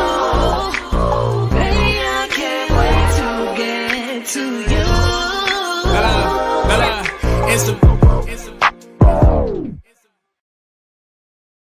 and we are back. Lick Show Hits 92.3, and we have been talking about living, working, and loving smarter, not harder. This kind of goes into, this actually is a great segue into the topic. Loving smarter, not harder. Why do women entertain Mr. Wrong? And somebody asked me, who do we know, or how do we know somebody is Mr. Wrong? And I'm gonna say this, because somebody could be Mr. Wrong to me. He might not be Mr. Wrong to somebody else. So when I use the term Mr. Wrong, maybe it's the add on to the Mr. Wrong right now. Because that, look at Ashley's face. I would say, I was watching this video last night and I reposted it. And they were talking about people being insecure and unhealed and all of this when they deal with situationships. And they're like, you're dealing with somebody who would never take you serious, and this, that, and the third, and blah, blah, blah. And I'm like, that's not true. I had a whole list of other reasons why people might be in a situationship, and it has nothing to do with a person being a bad person, because I've been in one. So that would say to a person that I was in a situationship, they wanted a relationship, I wasn't ready. So if they were to watch that video, and it'd be like the person that's in a situationship is like telling you it might change later on down the road. They just gaslighting you and blah, blah, blah, where sometimes it can turn into a relationship. You know what's crazy? My situationship, we never told each other it can turn into something later down the line. It just happened. And my situationship was like perfect. We had no problem. Sometimes they just be perfect. Sometimes you just don't have time to date for real. Mine, I say all the time. If somebody asks me why would I do a situationship? Because I'm selfish. I have no other reason to be in a situationship. It's nothing wrong with being selfish. I don't look at being selfish as a bad thing. I would tell somebody that up front. I'm ready for a relationship, or I'm not ready for a relationship. You get the option to decide if you want to entertain me in whichever one that I'm in. I would say when people deal with quote unquote Mr. Wrong, sometimes women don't want to be alone. They put up with certain things just to say that they have somebody at home, or they have somebody that they can call on. And in one particular situation, I have a friend that is staying because she can't fathom seeing him happy with someone else. Oh, now that's the dumbest shit ever. That's real though. That's some real stuff. No, that's the dumbest shit ever. Before. Like that is the dumbest. That's the dumbest shit ever. Baby, if I feel like I'm not staying. Care who else wants you. I'm not staying with nobody because I don't want you to be. I don't give a damn. After I leave you, I don't care who you with. You can go get Michelle Obama. You go get Beyonce. I don't care. Yeah, once I leave, that's one thing. But sometimes you can think you've been with somebody for half your life, and y'all have done everything together. You ain't never been with nobody else. Y'all wake up to each other every day. Y'all go on vacations together. Y'all have kids together. You might or you might not be married. Pause. And then I did that, and I then still turn left. around. But yeah, because you was ready to go. But yeah, I don't give a fuck. If you're not ready to go, you're not gonna go. So you're gonna put up with certain things, and to see them with somebody else, with someone you still want, is gonna be hard. But so it might sound stupid. So but it's real. The craziest thing though is what's making you still want them. You know, like you. I mean, if you're staying and you want to be with them, then you're staying because you want to be with them. It's not because I don't even think they want to be with them. That's why. So then, why are you staying? I'm not staying anywhere. I'm not staying anywhere where I don't want to be. Mm-hmm. Like, I'm not doing that. I know, and I guess it's easier for people who leave to say that because I left too. Yeah, like I don't mind leaving if you're not gonna get right. So I don't mind leaving. Like I'm gonna give you a chance. Some people won't leave even if you don't get right. And they're just comfortable with their living situation, and they can't fathom. But I mean, it is some people who stay for like financial reasons, or like something like I don't give a damn. Or they really think they love them. It ain't enough love in the world. I'm sorry, it's not enough love in the world that's gonna make me stay. And nowhere. Here's another thing I think too that just popped in my mind. What if your people telling you, "Oh, it's horrible out there, girl. It's bad. You should stay." It is. It ain't nothing. You know what? Pissing You the know, pool. no, because I was just about to say. Everybody keeps saying it's piss in the dating pool. Actually, no, it's shit in the dating pool. You know what I'm saying? I mean, it is. We're realistic. It's not piss. It's shit in the dating pool, right? Well, that still will not make me stay in a situation that I don't want to stay in, because guess what? I can sleep with you and not have to be with you. I could just stay by myself. That's the difference. Some people can't do that. I'm just saying, like, have your one like you could have your person if that's that's all you need them for or whatever. But I'm not staying. I just can't. Like, my mental won't allow me to do it. So let me ask you this, because I just had this conversation with Ivan and Autumn. Do you know how to? I think you kind of just answered the question, but I want to confirm. You can have sex with someone without your emotions being attached, or can you not? So this is the thing. I think you can. No, you specifically. Me, I can. Okay. But I don't like to like flip flop around. Yeah. So like I have my person, you know what I'm saying? So it's like once I'm with that person and once we are like there, and after a certain amount of time, like emotions do get involved. Yeah. You know what I'm saying? But that still is like, that's still not going to keep me from. Okay. We same then. That's still not going to keep me, just like staying with a person because no. So when I was talking to the married couple, I shout out to Mr. and Mrs. Defy Gravity. They're here every first Monday for Marriage Mondays. And we touched on that. I'm going to come in one Monday. You should. We touched on that a little bit. And they were saying that men know how to detach emotion to sex. And Autumn was like, she don't think women can do that. I'm sitting here like, Yes, we can. Yes, we can. Men, women but I don't think men can like, either. I don't think there's some men. All men. I don't think all men men can. can't, and all Because women can't. the same Some way, can if and he some have sex can't. with you and he be like, "Oh, this is mine forever," that is not being able to detach. And if he's willing to beat somebody up or chase somebody down the street just because you've moved on, then how is that not the same thing as women? Like, again, but I think always boils down to y'all be talking about men and women. No, this is a human issue. But I do think that men are able to detach with dealing with multiple people versus women cannot. I feel like because I feel like we lead more so with emotion. Men don't really lead with emotion like that, especially when it comes to sex.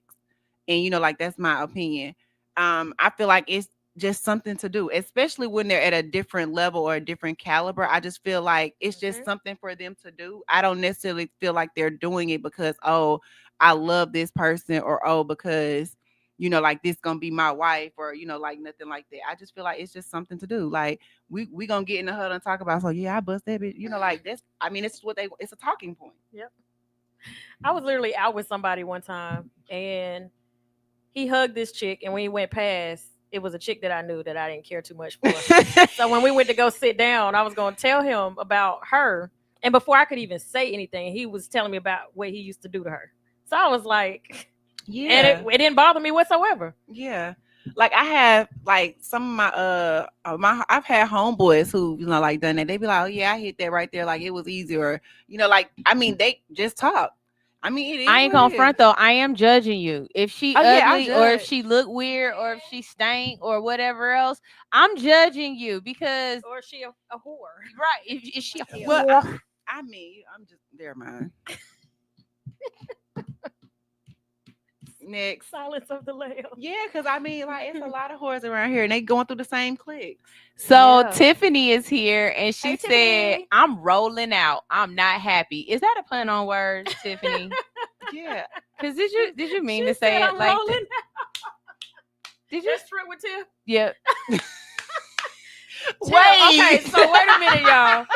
Shout out to Tiffany. Hi, my homegirl is in a wheelchair, right? So she's talking about she rolling out. She said she rolling out. She ain't putting up with none of that. When we say we walking out, she said she rolling out. Girl. But I'm with yeah, we out. Cammy said, I just did it and I will never look back. I'm done. Tiffany also said she can't just have sex with somebody because it's an energy exchange. Thank you. But you know what? This is the thing. I'm done. Never mind. Just give it back when we done. What? Give my energy back. Give my energy back when we're done. Okay, I'm taking my clothes. But I mean, y'all women be acting like you ain't getting his energy too, girl. Right. Suck his energy dry too. Okay, don't let him just suck you dry. Drain his energy too, girl. Be an emotional vampire, girl. Don't answer his text. Have him in. But can I ask you? Sunshine. Sunshine. Not drink his energy. Why are we drinking the energy? Drain. I said drain. Oh, okay. We both thought you said drink at one point. You drink. said drain. Drink. Then you said suck, and then you said drink. Drink it too, honey. Honey, drink. I'm not. Take his energy too, at all. Okay. At all. Not no situation. Say something for the hubby. Well, my situationship turned into. Yeah. So and that's the thing. Okay, so back to Mr. Wrong. Sometimes I feel like, and this goes for men and women, they're more exciting. Sometimes your person might be a little boring. And some women that don't know how to, or they don't want their emotions to be safe, they like the uncertainty of the roller coaster. Roller coasters are fun. Right? When you're younger, all you want to do is get on. And I told somebody this on Facebook, and I was so proud of my answer. So I was like, when you're younger, you don't mind standing in this long ass line for this 2-second ride. And it's going to have your heart going up and down, up and down, up and down. You having so much fun. And then you get off, and then it's a million more in the line. But you might jump back in that line because of that 2 seconds of a rush. You feel alive. You feel... I don't know, you feel like something. It makes you feel versus a safe person. It's you just get to live your regular life and your day is your day. And you're like, I'm tired of the same routine. But this is the thing. Why can't your safe person be a spontaneous person? Because not everybody is. Yeah, but I'm saying, so like, I feel like, so for me, when wait for the balance, because for a person who never wanted another relationship, I had to have that balance. Like, you had to, like, that's how I would know that you're my person. I had to have the person who could be my safe space, but could also be very spontaneous and give me the roller coaster. I think for a lot of people, though, they don't find their person. They just find somebody that they like and they stop hanging out with other people. And see, no, you can't do that, though. That's what people do for real. It's like you'll find the person that you like, but you really don't. You don't know if you like them like that. You like what they're giving you at the moment. And they're giving you, most people are giving you a facade. Most people are giving you, they're giving you a character. A caricature. Yeah, caricature, because it's a cartoon. So this is one thing I'm gonna keep saying forever and a day: women will never be satisfied. I don't care what woman you are. I don't care if even that millionaire woman, she's a multimillionaire. She's gonna always want to up herself. She's gonna always want more. Women are just built that way. We will always want more, right? Getting somebody that is spontaneous is important because you get that with that person. But sometimes when you don't get that, find stuff to do with yourself. Get your own hobbies, have your own friends, have your own life, to where if that person isn't going to have your emotions regulated, that should be the one part you want to be the most safe. You want somebody that is like protecting of your energy and your emotion. Energy. Yeah, give it back.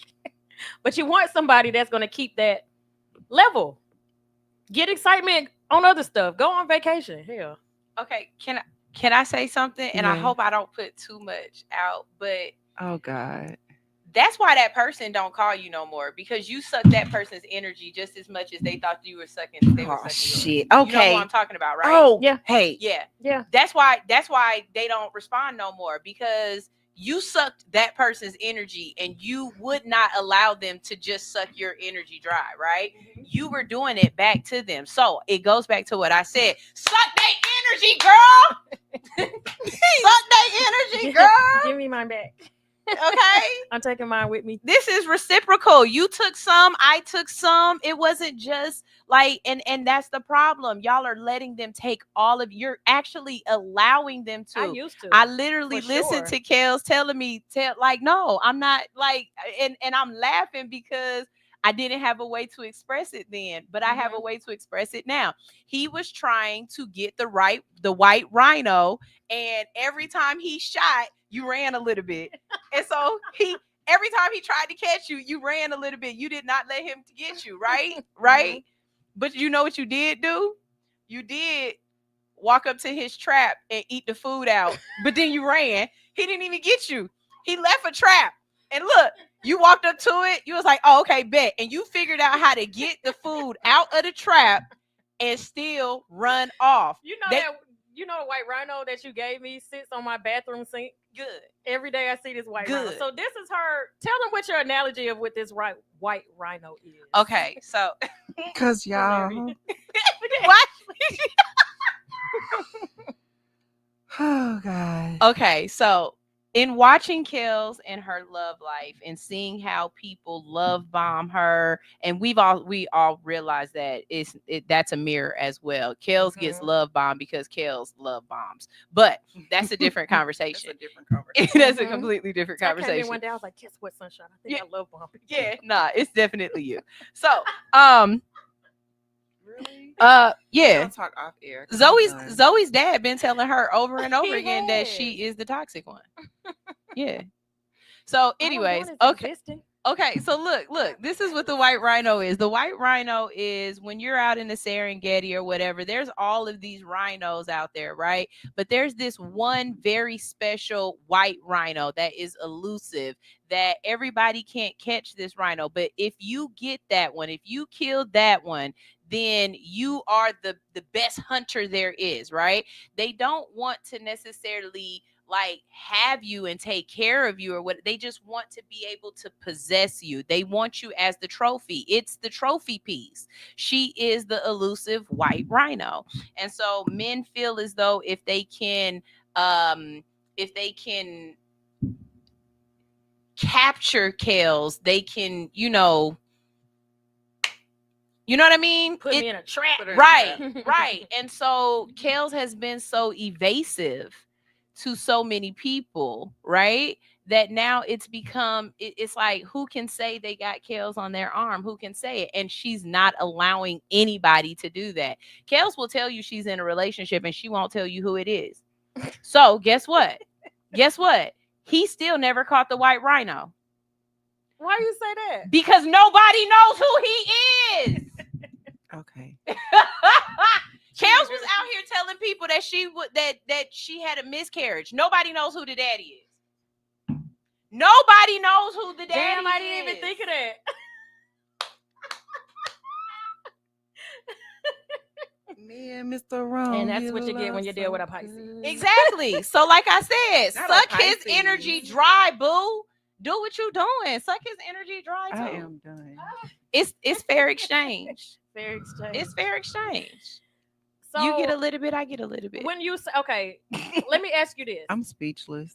Anybody that you had to leave, get in your relationship that you're in now, in the growth that you've experienced in your own personal life, would you say that person is a bad person, or would you say that person just wasn't right for you? And I'm asking both of you. Oh, I love that y'all can't see my face. I know, right? No face, no case. I'm about to put the camera on. Even knowing that she might clip this, I'll still be honest.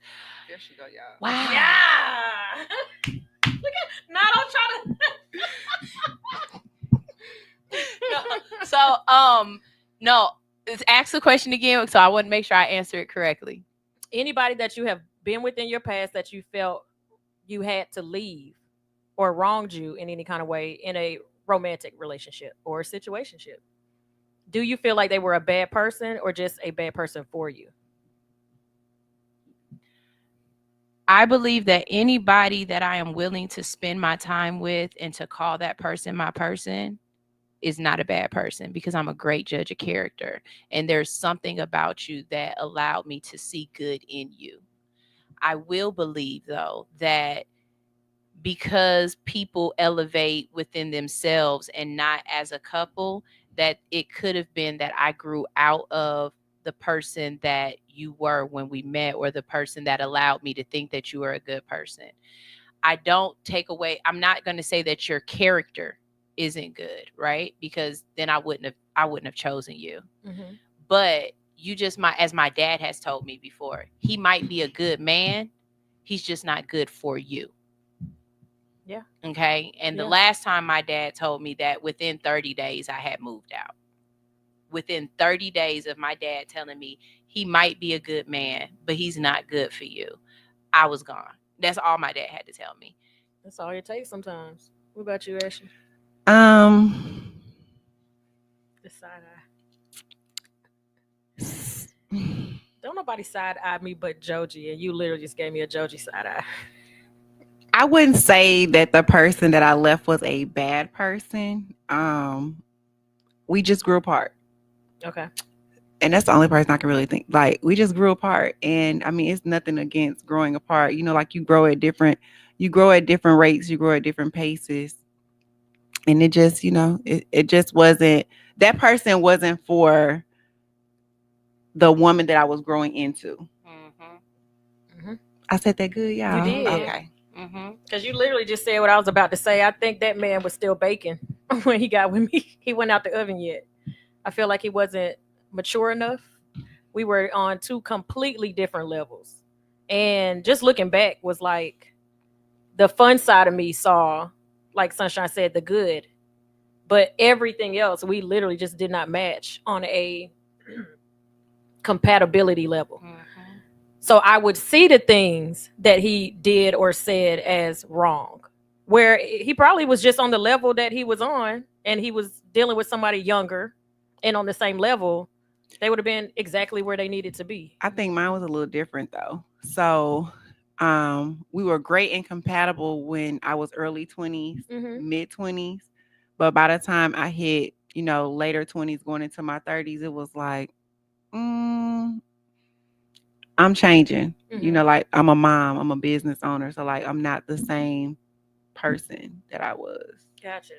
I think that's one of the biggest issues with most relationships is that it is really hard for people to, but this is it, and this is not relationships that just have to be sexual. Yeah, I mean, too. any friendships, parents, brothers and sisters, anything. It's really hard for a person to see you different than what they seen you at the beginning. Yeah. And if you are the type of person that is really big on elevating, learning yourself, being a better person, moving on, as you said with women, we always need more. If you are around somebody that's not like that and is stuck on who you were, it doesn't matter how good the relationship is. It doesn't matter how good that person is. One or two things is going to happen.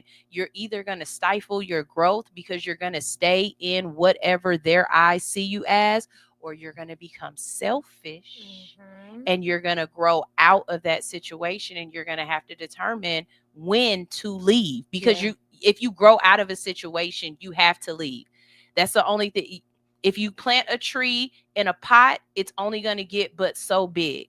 You either let that tree stay in that pot and you stifle its growth, and you retard its growth is what you do, and it can only stay there, or you take it out of that pot and you put it in a field and you give it its room to grow. And so, yeah, it might hurt. When your roots hit that wall, it's going to hurt. But you have to decide, are you going to stay or are you going to leave? You know, and again, that doesn't mean that that other person is a bad person. It doesn't mean that being in that pot wasn't a bad thing. Maybe that pot protected you from the elements. Maybe you needed that pot to get where you know, that pot provided stability. Yep. You know what I mean? Maybe that pot had the soil that you needed to grow. But just because you grew out of that pot doesn't mean that it was a bad pot. And I hate when people be like, oh, I was with this person for this long and I wasted my time. But did you? Did you? But did you waste your time? That's one thing. Because you wouldn't be the person that you are now. You wouldn't have learned the things that you learned if you weren't with that person. You know what I mean? That person didn't waste your time. Yep. They opened your mind to something that you didn't know that you needed to experience, whether it was good or bad. You know what I mean? Like, two things I learned from that experience. Like I said, even though we were on different levels, so I hardly ever give any praise. Two things I did learn was I knew what kind of man I wanted, romantic wise. He taught me like, oh yeah, I ain't going for none of that because I had that. And it never, like some people say people will start to do stuff and then it fades off. Like in that part of him, he never changed. So I always was a princess. He always treated me like a princess. I always was like queen on the throne. The other thing is entrepreneurship. I was a manager at my job and would have kept getting management positions and tried to climb the corporate ladder. But he convinced me, like, no, I see something in you. I think you should do XYZ. And if I would have never listened, because submissive me, whether you're a leader or not, I'm going to submit to whoever I'm with, followed his lead. And I wouldn't be where I'm at right now. Well, let me rephrase that. I would definitely be where I'm at. It probably would have been closed down if I kept following his lead. But if I didn't take that leap of faith on his word, then I wouldn't have been where I am. So I would never say my time was wasted. Right. And I would never say, I would stop saying that he was Mr. Wrong. He just wasn't my Mr. Right. Right. Because whatever he's doing right now might be exactly what the next person needs, to where I'm like, look, they might be scamming together here. But I know, like, I went right back to negative. I could have left on that positive note. So I think, right. I'm going to take over. No, I'm just playing. No, but I think for me, what that situation, my situation taught me exactly what I wanted in a significant other. And it helped me create my list. Yep. And I know a lot of people like they don't have a list. Well, I did. So it helped me kind of create my list. It helped me to, you know, with my talking points when it came to, you know, like talking to God about, you know, like what I did not want in a significant other. Mm-hmm. And then I kind of listed out the things that I needed, but I didn't really list them out in as if the person was going to be my significant other. I listed out more as the person was going to be like my friend. Because again, I didn't want a relationship.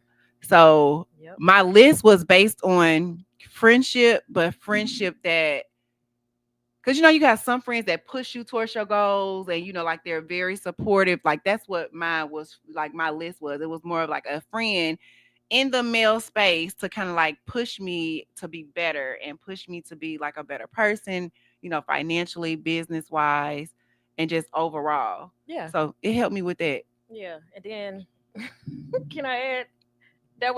I figured my list of the things I don't like. So similar to what you said. So if you was to ask me prior to what I want on my list, I probably wouldn't know exactly what I want, but I know what I don't want. Mm-hmm. And like you said, for me, that is what creates the list. But yeah, you gotta be able to hunch real good too. I created a list, and my list, because that's like at the top of my list. It is. The reason that's at the top of my list is because, again, I've been married twice. Sometimes you're gonna have the ups and downs. If I'm not sexually attracted to you, I'm gonna withhold sex for however long I want because I'm mad at you. If that is still there, I feel like that relationship can still. You be doing it. Huh? You do that. I do what? Withhold.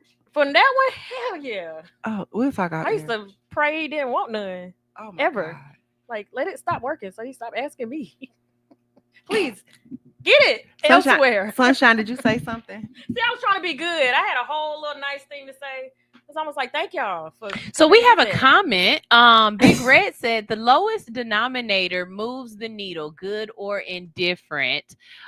Least involved in living in unresolved conflict will yield the steering wheel of the emotional roller coaster. Read that one more time. I'm sorry. I put it up on the screen so you can see it too. The lowest denominator moves the needle, good or indifferent. So the lowest denominator person is going to move the needle, good or bad, right? Mm-hmm. Right. The least involved in living in unresolved conflict will wield the steering wheel of the emotional roller coaster. Yep. Mm-hmm. Yes, the least evolved because they don't want it to move. So they're gonna close. So nothing happens. Kind of. Again, stagnant. Big Red be on it. That's why he's one of my mentors. I just haven't. He doesn't realize how much of my personal life he's talking about because he only knows my business situation. But he be on it. He really do be on it. He's a very insightful Thank you, Big Red. person. That is very true. The least evolved in living in unresolved conflict will wield the steering wheel in emotional roller coaster. Child, I would never be through that ever again. I'm too old. My patience is this. So anybody that gets with me already knows. Clock that. Anybody that gets with me already knows that I am a no BS type person, and it's gonna take very little to piss me off or turn my head. So do not come playing with me. You can't, like, I'm one you can't play with. So I asked somebody before, I said, does this make you nervous that I've been divorced twice? So you gotta know I'm not a person that is going to stay with somebody if the relationship isn't working. I want you to know this up front. If this relationship isn't work, I will leave you. And I don't have no problems with going the opposite way. And if we can still be cool, we'll still be cool. So I always make sure, again, I'm a very transparent person. Anybody that gets with me will not be surprised about anything about me because I want you to know who you're dealing with and let you make the decision if this is something that you want to do. Now, adding a part of feeling that way is I'm the person that is going to continuously try as long as you're trying with me. Like, it ain't working. Okay, let's try this. Let's try that. Do we need to go to counseling? Do we need to just take a break? Do we need to have an open relationship for a minute? Do we? So I'm always going to. I've separated. I tried even separation from that man. Maybe let's just go opposite ways and work on our individual selves and see how we can come back together because it's way too toxic together. In that break, he broke. That's where our girl came in. I was about to say because for me, I can't do a break. I can't separate because if I leave, I'm done. That's the plan. I'll work, I'll work through it. I'll try, I'll try to work through it and we can try to make it work. But if I leave, I'm done. But that is proving my point of, for me, how far I'm willing to go to work at it if you're willing to go. If separation works for us, I'm willing to do that. As long as we are both working, I'm willing to do it. But if you keep messing up, that's when I'm gone. So I'm not going to keep trying if you're not trying. If you're trying and we're making baby steps and it's still some mishaps in between and we figuring it out, then I give that time for those mishaps to stop. But if we're working on it and you continuously adding more missteps, then what are we doing? I'm the one I'll do everything within my power. Because the one thing that I can't do is tell you how to live your life. I have realized that this ain't just my journey. This is your journey too. Being in a relationship isn't just me saying I want to be in a relationship with you. It's also you saying you want to be in a relationship with me. So if you're not willing to put in the work or putting the effort, then as long as I know that I've exacerbated every single thought process and everything that I can do, even in the moment, up until the moment that I am literally physically out the door, I will always continue to exacerbate every single thing that I can do. Even if I know that no matter what, I'm still going to walk out the door. I'm still going to do what I'm supposed to do. Like I hear people saying, oh, well, if I know I'm not going to be with him no more, whatever, I'm not going to do nothing else I'm supposed to do as a wife or this. No, if you're still there, if you're still in it, if you're still a part of it, I'm still going to do what I'm supposed to do. But the moment I step out of this door, with your bags, there's no coming back. There's no, like, we're not, you know what I mean? But I'm going to respect it for what it is while it's here. You know what I'm saying? Because that's what I signed up for. That's part of the till death do us part that I believe in. You know what I mean? Like, I'm still going to do my job. And the fact that I look at it like I'm still going to do my job. Yeah. Because you've taken love out of it. So regardless, I'm going to bring it down to its baseline, right? Yeah. I'm still going to do my job. But until you are out the door. So let me add to that too. And then that goes to the person that you're with, because sometimes you have to give 100 while the other person's giving 0. But that also goes with their track record. Because sometimes, like, if I'm checked out, that don't necessarily, like, I don't know that I want you still because I'm checked out. If you are still willing to, like, okay, let's go to dinner, or let's blah blah blah, let's do this, let's do that, that might get me back into the mode. But if you check out while I'm checked out, in the midst of, and my track record shows that I'm always here, then I think that should be a kind of a conversation to have, or a little grace, versus having a track record to, we just ain't been on good terms for a while and now we're here, now we split. That's how I feel about it. Because sometimes it does take, like, if we're running a race, you might get tired, or I might get tired. One of us got to carry the other to the finish line. Sometimes it takes that, but I go off of track record. If your track record was horrible in the past, then yeah, I'm out. But if I feel like, okay, we've hit a rough patch in our relationship that can figure itself out at some point, then I'm willing to keep on trying. But again, if you're going to keep consistently adding stuff, then that's different. But yeah, that's just how I am in a relationship. It takes me a long time to leave. It takes me a long time to get into one, and it takes me a long time to get out of it. But once I'm gone, good luck. That's me. So. Her face. Both of them got quiet. I mean, I'm quiet more so because I know when I'm gonna leave. You know, like it's like I give you, you know, when I'm gonna leave, because I give you chance after chance after chance after chance. So once I give you so many chances, and I'm telling you, like, I'm verbalizing it to you, and you don't decide to work on what we need to work on, I'm done. Yeah. And that's the consistently, and I mean, not doing. I'm done. It's a wrap. I don't know what else to do, because, like, I'm not gonna just stay somewhere. I'm not gonna just stay somewhere to say I have a husband. I'm not just gonna stay somewhere just to say I have a man. Like, because I don't give a fuck. You said something very important just now. You said, I don't know what else to do. When I get to I don't know what else to do. That's when it's time. So anybody listening, if you don't know when to leave, because Sunshine was like, well, when do you know when to leave? That is when you leave, when you don't know what else to do. Because it's like, I don't. And so many people just stay because they want to say, oh, I have a wife, or oh, I have a husband. Because it's not just women. I mean, you know, men choose to leave in some instances too. And if a man chooses to leave you, then you know it's bad. You know it's bad. If a man leaves you, I'm serious. If a man leaves you, you know it's bad. But, like, because he could have just cheated. Yeah. But he didn't want to cheat on you. He didn't want that no more. But it's kind of like, no. I people stay just to say they have that man or that woman or like you said, because they don't want to see nobody else get them. No. And I had to say to this person, because I never got to finish off of that, I was like, but the next person that gets them is getting how he treated you. Possibly. I mean, he might treat them better. Maybe that's a mindset. But if this man consistently cheated on you, if this man used to beat you up and you scared somebody else gonna get him, what you think the next girl gonna get? She gonna get beat up and cheated on.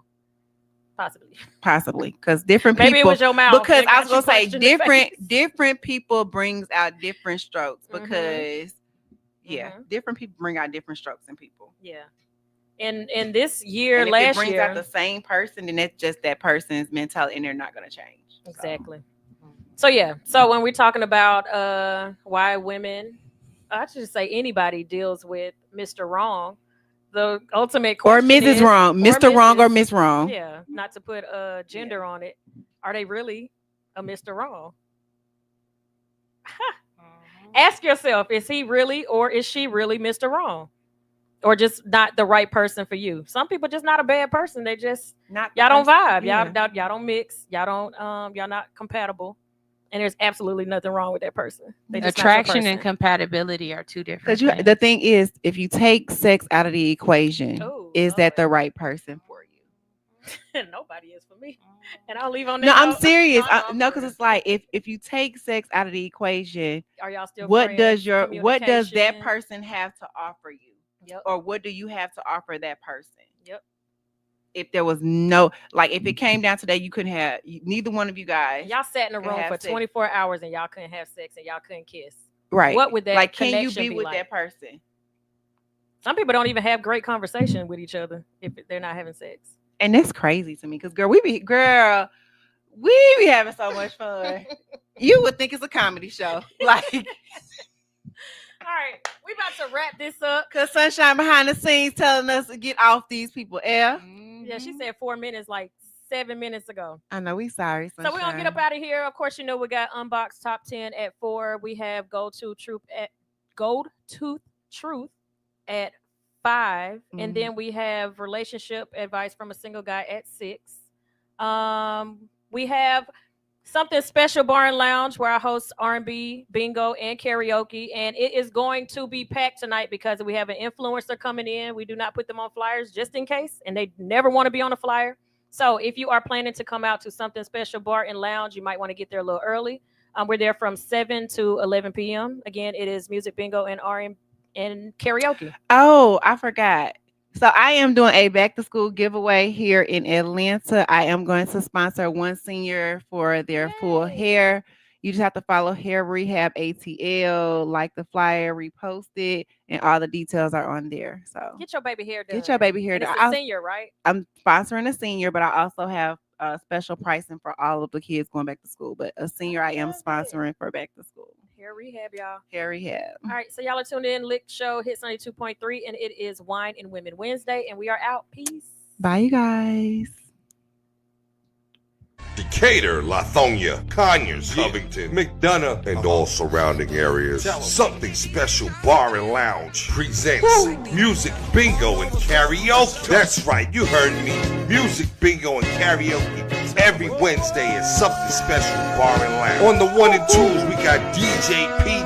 Not to mention, we got the host with the most, KELZ. We got drink specials, plus the full kitchen, seafood dip, salmon bites, sweet heat wings, jerk chicken egg roll. From 5 to 7 is our happy hour. Mix and match, 2 items. Looking for good vibes, delicious drinks, delicious food. Something Special Bar and Lounge, 1377 Old McDonough Highway, Conyers, Georgia. The best spot on the east side. Express lunch on the go. Not to mention now open for lunch from 11 to 3 Monday through Friday. Look us up on Facebook, Instagram, and TikTok.